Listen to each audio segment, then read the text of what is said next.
Here we go again. For the 8th consecutive year, Congress has failed to pass an appropriations bill for the Department of Defense on time, leaving our troops operating on a so-called, quote, continuing resolution. Now, fresh off an election where the American people were clear that they are fed up with business as usual, that's exactly what we're about to get if Congress adopts another continuing resolution that would cut resources to our troops, hamper the war against ISIL, and delay the cutting-edge equipment and reforms that they need. A continuing resolution would also make the job of managing the government's largest agency even more difficult and at the worst possible time. The presidential transition process currently underway is difficult enough on its own, but no incoming president has ever had to inherit a Department of Defense operating under a continuing resolution. No incoming president. But this is not the time for us to break that streak. As the name suggests, a continuing resolution is supposed to continue funding the government in situations where the Congress fails to pass a regular appropriations bill. So what's the big deal about continuing last year's funding levels? Our nation asks a lot of the men and women serving in uniform. We're asking them to defend our nation and our interests in real time against rapidly changing threats and adaptive adversaries. But a continuing resolution would lock our military into last year's budgets and last year's priorities. Does anybody believe that this year isn't greatly dissimilar from last year on the battlefield? It would place a continuing resolution would place our troops at greater risk by forcing them to operate under an outdated budget that does not recognize the full extent of the threats they face. Worse still, a continuing resolution doesn't quite live up to its name. A continuing resolution would actually cut funds for our troops. The continuing resolution passed by Congress in September to keep the government funding through the end of this year cut the military's budget by $9 billion at annualized levels. Under a potential year-long continuing resolution, our military would be short $12 billion. The incoming and elected President of the United States stated time after time that we needed to spend more money on defense, that we are not taking care of the defense needs of this nation. We're not taking care of the equipment and training and benefits of the men and women who are serving in the military, that we have the smallest army that we've had since prior to World War II, that we've got the smallest Air Force than we've had since the end of the Korean War, that we've got the smallest Navy since the end of World War I. So what are we going to do? What are we going to do in response to all that? As the conditions around the world become more chaotic, we're going to cut defense spending by $12 billion. Not only would a continuing resolution cut resources, it would leave them with the wrong mix of funding among accounts. That means the wrong kinds of money is being spent on the wrong programs because we are continuing what we did last year. Under a continuing resolution, our military would experience shortfalls in some very important areas. Training for our National Guard and Reserve troops would be at risk of falling off track. As Vladimir Putin's Russia continues to menace our NATO allies, our military would not be able to carry out the expansion of the European Reassurance Initiative, which is essential to deterring Russian aggression in Eastern Europe. Might I add here as an aside, it didn't seem to get much notice that a Russian aircraft carrier, launching aircraft with airstrikes into Aleppo. My friends, that is the first time in history that Russia, generally regarded as a land power, has now got sufficient ships and aircraft capability to launch attacks into Aleppo and Homs and other parts of Syria. And guess what they're doing? They are slaughtering innocent men women, and children. They are killing the very people that we have armed and trained and equipped and gone and sent into battle. It is atrocious. As Vladimir put, a continuing resolution would put our troops at greater risk in Afghanistan and in the fight against ISIL. The President has requested a $5.8 billion emergency supplemental to cover the cost of additional troops deployed to Afghanistan and expanded operations against ISIL in Iraq and Syria. But a continuing resolution would not include any of these necessary funds, which would fill a shortfall looming in January. Put simply, this cockamamie idea, this abrogation of our responsibilities, called a continuing resolution, would shortchange American troops that are putting their lives on the line in Afghanistan, Iraq, and Syria. Meanwhile, the Department of Defense could have an excess of as much as $6 billion in money under a year-long continuing resolution. However, those funds would be unusable because of restrictions on new procurement, on buying new weapon systems and other requirements. There's restrictions on that and increases, and there is not authorization for increases in production rates. For example, we are firing off a lot of missiles. We need to replace those missiles. We need to replace the aircraft that are wearing out. We need new parts for them. None of that is possible under what is now being contemplated. Under a continuing resolution of any duration, our military would have to delay 78 new starts, 89 production increases, which would affect critical programs. And that includes the Ohio class submarine replacement program, the KC-46 tanker, the Apache, the helicopters, the Black Hawk helicopters. A continuing resolution would also delay major research and development initiatives.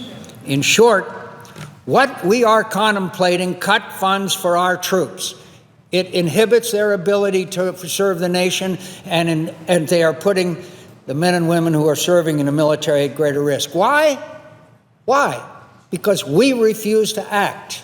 We who represent them, we who are supposed to be standing for them. We're not going to pass a new appropriations bill. We're just going to kick the can down the road for another 3 months or more. In other words, some may ask, if this continuing resolution delays some programs, can't we just make it up later? For some programs, perhaps. But there's one area where we can't make up the losses of a continuing resolution, and that is readiness.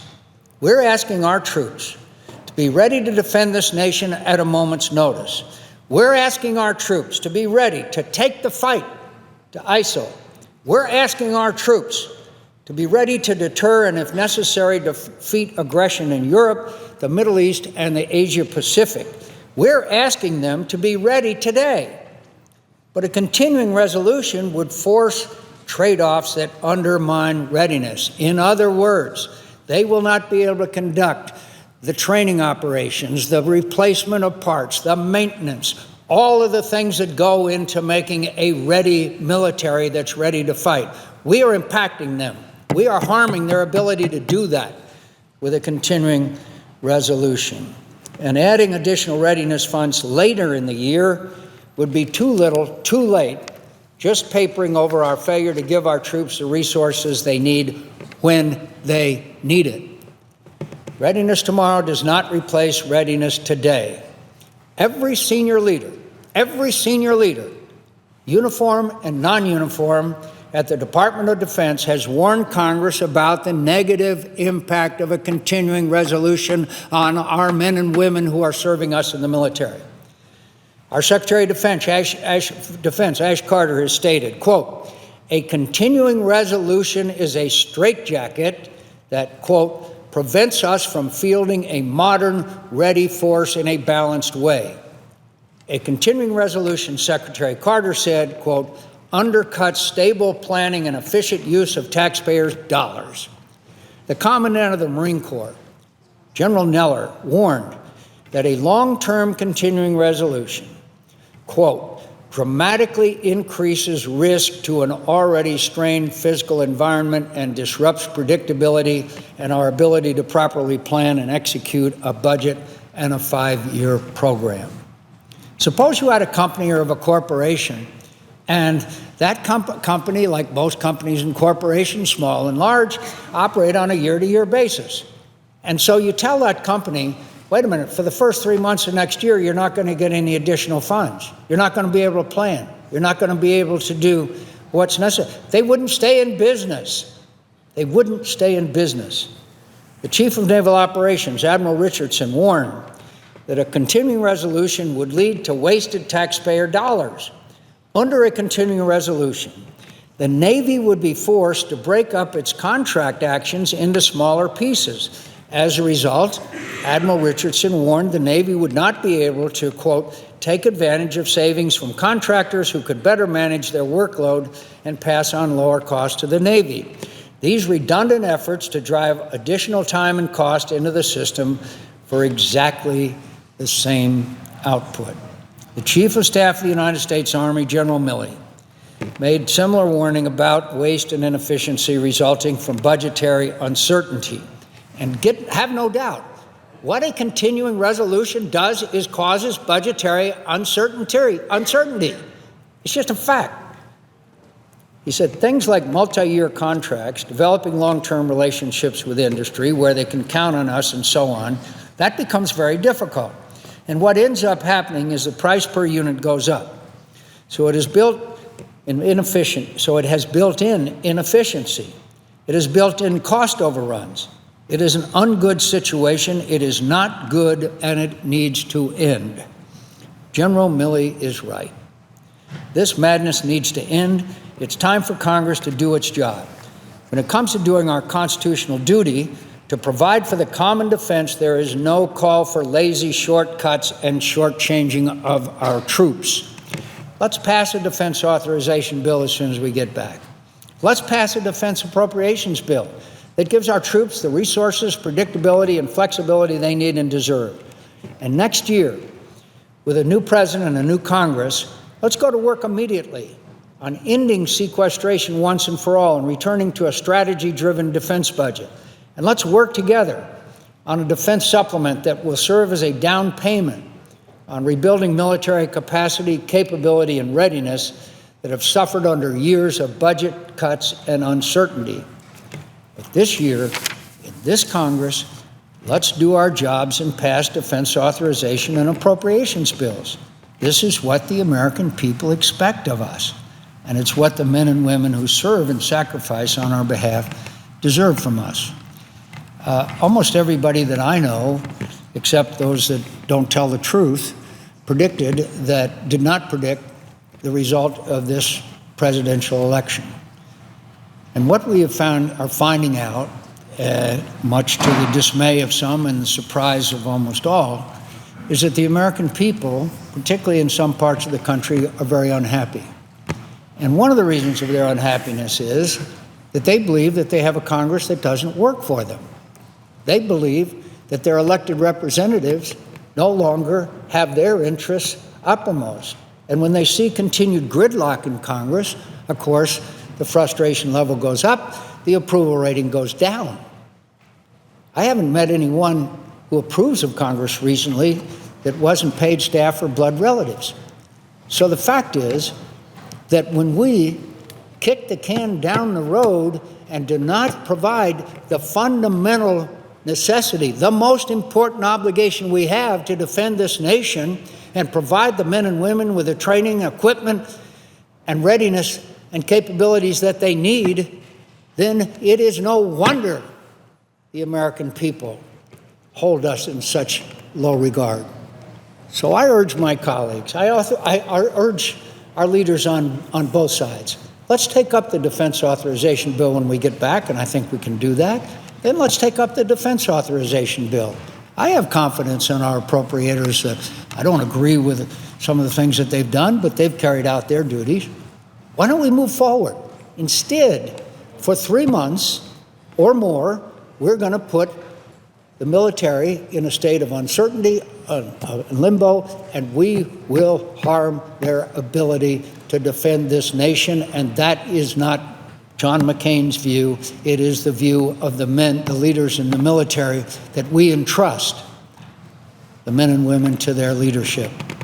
So I urge my colleagues to let's get going. Let's get the defense authorization bill done. We could get the defense appropriations bill done in a matter of hours. And let's get those other appropriations bills done as well. Those for the FBI, for the CIA, for our other intelligence agencies, for those agencies of government that also, the FBI, those agencies of government that are entrusted with the security of this nation. Let's get something for them too. Let's not kick the can down the road. Let's do the people's work.